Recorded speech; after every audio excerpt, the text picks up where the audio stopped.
you've been requesting these stories for months, and I finally managed to track down 4 absolutely terrifying taxi ride experiences that will make you think twice about getting into a stranger's car. These aren't your typical awkward small talk situations or overpriced fare complaints.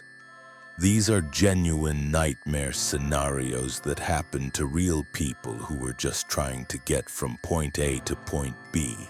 I've been researching these stories for weeks, going through countless submissions and verifying details to bring you the most disturbing and authentic taxi horror stories I could find.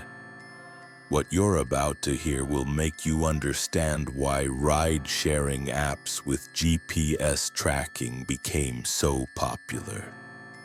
These 4 stories showcase exactly what can go wrong when you're completely at the mercy of someone you've never met before. Before we dive into these chilling encounters, let me just say that if you're easily spooked, or you rely on taxis regularly, you might want to prepare yourself. These stories range from psychological manipulation to outright dangerous situations that escalate quickly. Each one demonstrates how vulnerable passengers can be when they're trapped in a moving vehicle with someone who has questionable intentions. The first story takes place in downtown Chicago during a late-night shift change.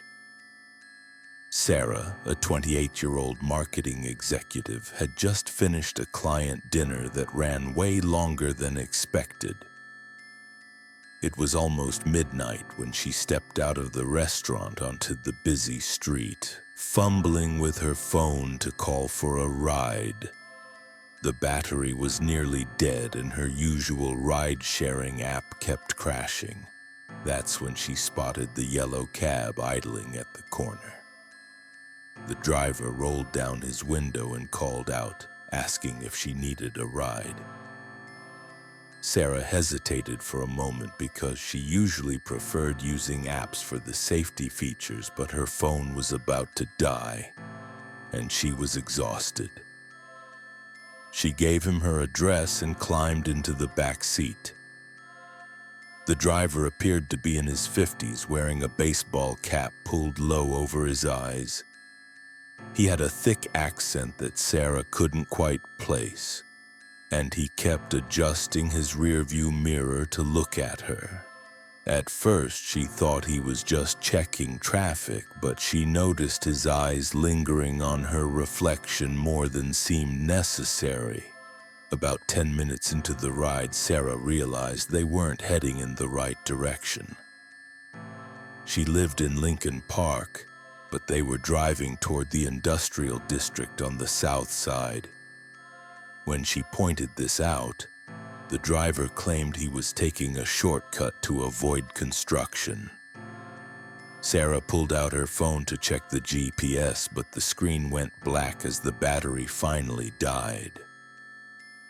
The driver must have noticed her panic because he started talking more, asking personal questions about whether she lived alone, if anyone was expecting her home, and what time she usually got off work. Sarah's instincts kicked in, and she started giving vague, misleading answers while trying to stay calm. She was trapped in a moving vehicle with someone who was clearly not taking her where she needed to go.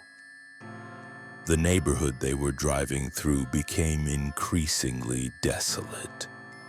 Abandoned warehouses lined the streets, and there were no other cars or pedestrians in sight. Sarah noticed the driver had turned off his radio and kept glancing at her in the mirror with what she could only describe as a predatory stare. When they stopped at a red light, Sarah seriously considered jumping out of the car, but they were in the middle of nowhere and she had no way to call for help. The driver seemed to sense her growing anxiety because he started making comments about how pretty she was and how nice it must be to live alone in such a big city. 20 minutes had passed, and they were now in a completely industrial area that Sarah had never seen before. The driver pulled into an empty parking lot behind a shuttered factory and stopped the car. Sarah's heart was pounding as she asked why they had stopped, but the driver didn't respond immediately. He just sat there, staring at her in the rearview mirror. That's when Sarah noticed something that made her blood run cold. Hanging from the driver's rearview mirror was a collection of small items that looked like jewelry and personal effects. There was a bracelet, a few earrings, and what appeared to be a small pendant necklace. These weren't air fresheners or lucky charms. They looked like trophies. The driver finally spoke, his voice completely different from the friendly tone he had used earlier. He told Sarah that they were going to sit there for a while and get to know each other better. He suggested she move to the front seat so they could talk more easily. Sarah's mind raced as she tried to figure out how to get out of this situation alive. She told the driver she was feeling carsick and needed some fresh air. When he seemed hesitant, she started making gagging sounds and clutching her stomach. The driver, apparently not wanting to deal with someone vomiting in his car, reluctantly unlocked the doors and told her she could step outside for a minute. The moment Sarah heard the door unlock, she bolted from the car and ran toward the street. The driver shouted after her, but she didn't look back. She ran for what felt like miles until she reached a gas station where she begged the attendant to call the police. When the officers arrived, they drove her back to the area where she had escaped, but the taxi was gone. Sarah never found out who the driver was or what his intentions were, but she's convinced that the collection of jewelry in his car belonged to previous passengers who weren't as lucky as she was. She never took another taxi after that night, and she always keeps her phone charged when she goes out. The second story comes from Phoenix, Arizona, and it involves a college student named Mike who was trying to get back to his dorm after a night out with friends. Mike had been drinking, which made him less alert than he should have been. But he wasn't completely intoxicated. He was standing outside a bar around 2 a.m. when an unmarked sedan pulled up. The driver rolled down his window and asked if Mike needed a ride. Mike assumed it was an unmarked taxi or someone from a ride-sharing service, even though he hadn't called for one. The driver seemed friendly enough, and Mike was tired and ready to get home. He got in the back seat and gave the driver his dormitory address. The driver was a younger guy, probably in his 30s, and he was unusually talkative. He kept asking Mike about his major, his family, and his plans for the future. Mike found the conversation odd, but not alarming at first. The driver mentioned that he was new to the area and was still learning his way around the city. About 15 minutes into the ride, Mike realized they had passed his dorm twice. When he pointed this out, the driver claimed he was confused by the one-way streets and was trying to find the right entrance. Mike started to sober up quickly as he realized something wasn't right about the situation. The driver continued circling the campus area, making excuses about construction and road closures. Mike noticed they kept passing the same landmarks over and over again.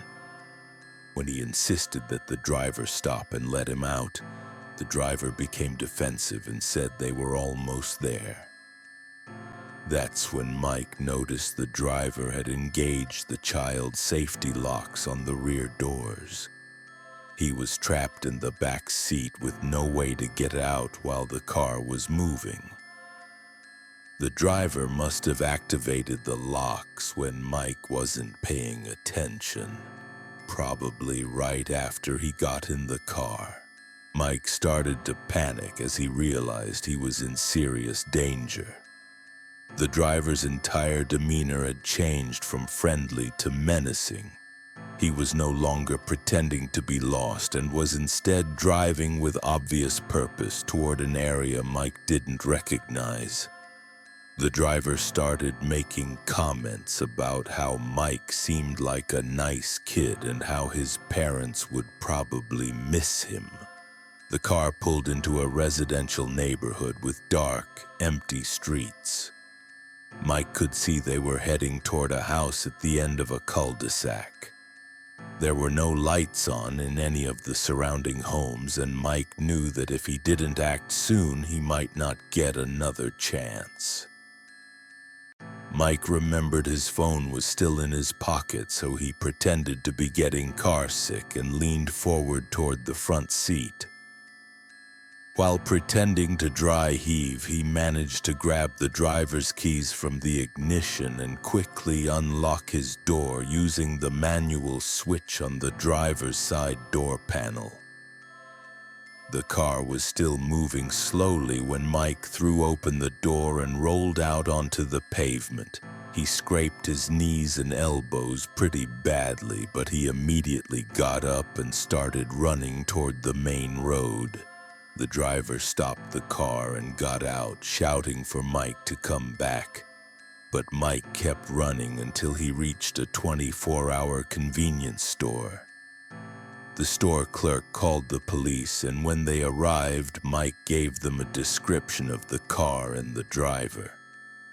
The officers told him this wasn't the first report they'd received about someone matching that description picking up intoxicated college students. Mike later found out from the police that they suspected this individual was involved in several missing person cases in the area. Mike never found out what would have happened if he hadn't escaped, but he's certain it wouldn't have ended well. He now only uses verified ride-sharing services and always shares his location with friends when he's out at night. The third story takes place in New York City and involves a woman named Jessica, who was coming home from her late shift at a Manhattan hospital. Jessica was a nurse who often worked the night shift, and she was used to taking taxis home at unusual hours. She had been doing this routine for over 2 years without any major incidents. It was around 4 a.m. when Jessica flagged down a taxi outside the hospital. The driver was an older man who seemed professional enough with a proper taxi license displayed on the dashboard.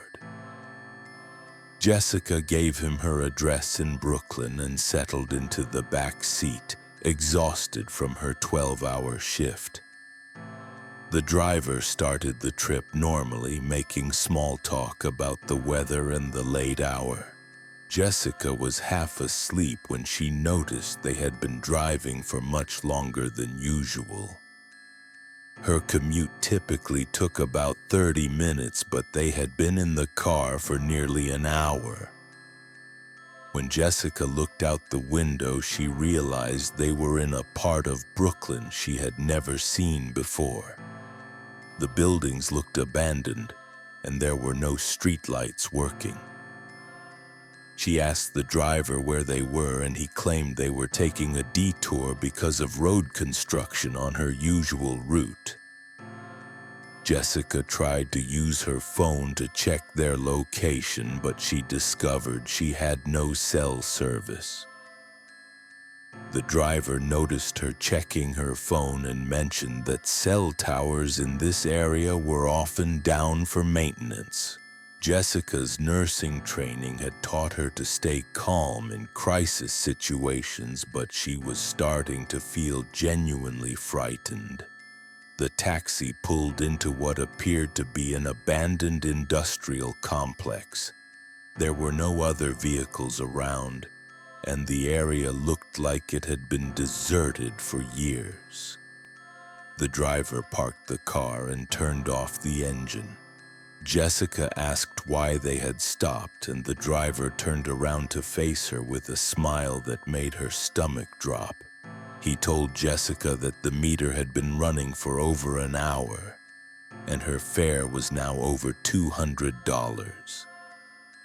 Jessica knew this was impossible because her usual fare was around $40, and she had been watching the meter earlier in the trip. The driver claimed that the detour had added significant time and distance to the journey. Jessica offered to pay her usual fare, but the driver said that wouldn't be sufficient. He suggested that there might be other ways for her to settle the debt, and his tone made it clear what he was implying. Jessica realized she was in an extremely dangerous situation with someone who had deliberately brought her to this isolated location. The driver got out of the car and walked around to her door. Jessica noticed he had left the keys in the ignition, probably because he was confident she wouldn't be able to escape from this remote location.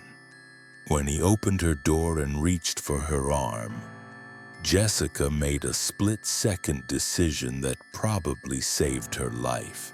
She pushed past him and ran toward the driver's seat. The driver was caught off guard and stumbled backward, giving Jessica enough time to jump into the front seat and lock the doors. She had never driven a taxi before, but she had been driving for over 10 years and figured she could manage it. The driver was pounding on the windows and screaming at her to get out of his car. Jessica started the engine and drove toward what she hoped was the exit of the complex. The driver ran after the car for a short distance before giving up. Jessica had no idea where she was, but she kept driving until she found a main road. She drove the taxi directly to the nearest police station and explained what had happened. The officers were amazed that she had managed to escape and drive the taxi to safety. They arrested the driver when he eventually showed up at the station demanding his car back. Jessica later learned that this man had been using his taxi to target women working late shifts at hospitals and other businesses. The fourth and final story involves a businessman named Robert who was traveling in Las Vegas for a conference. Robert had been to Vegas many times for work, and he was familiar with the city layout.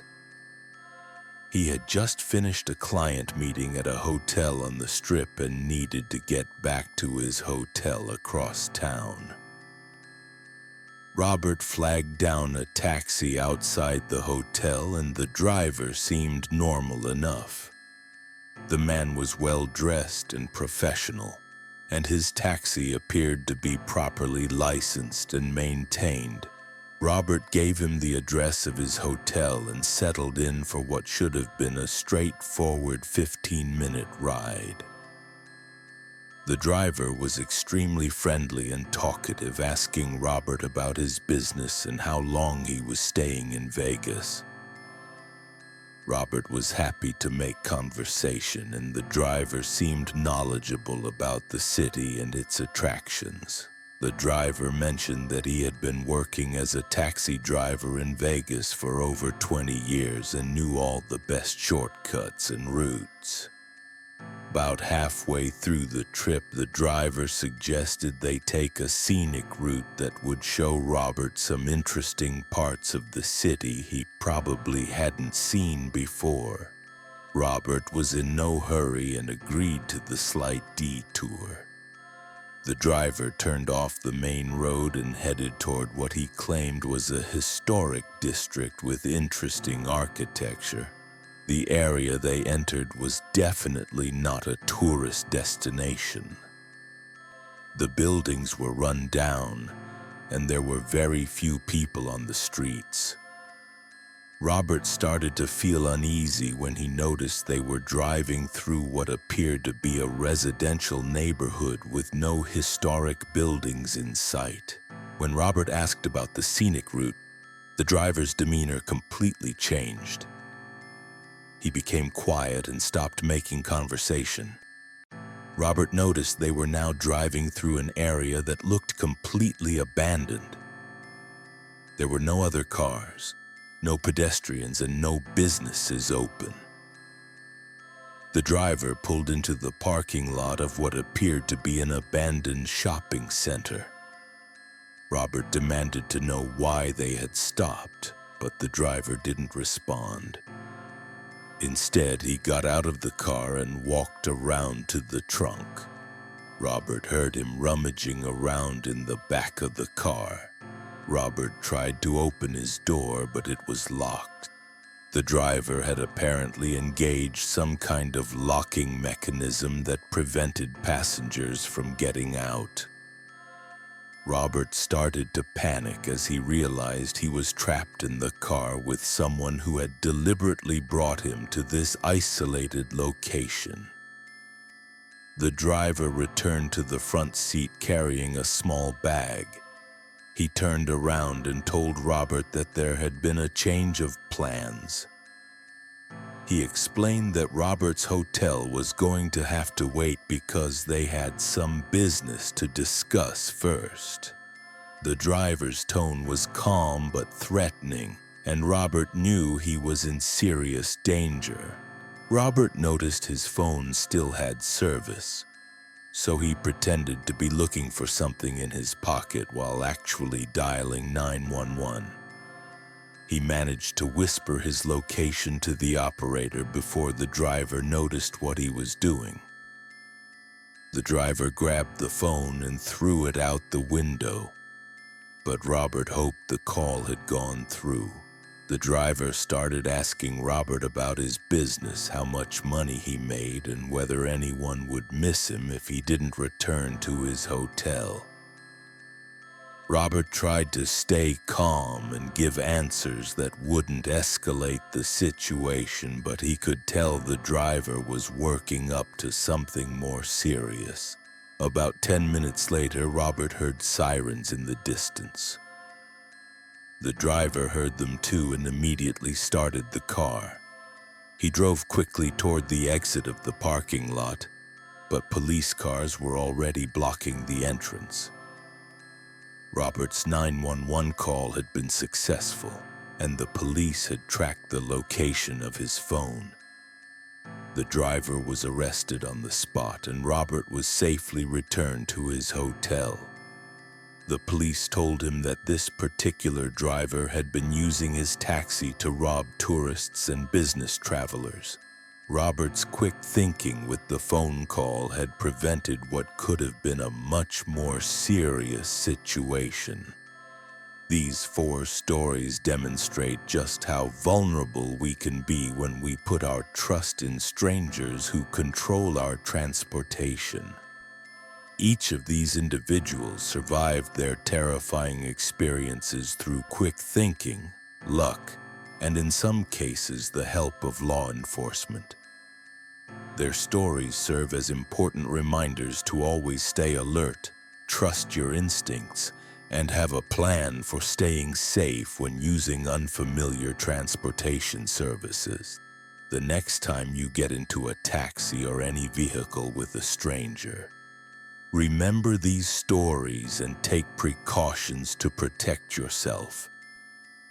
Share your location with friends, keep your phone charged, and never hesitate to get out of a situation that doesn't feel right. Sometimes a few seconds of quick thinking can make the difference between becoming a victim and becoming a survivor.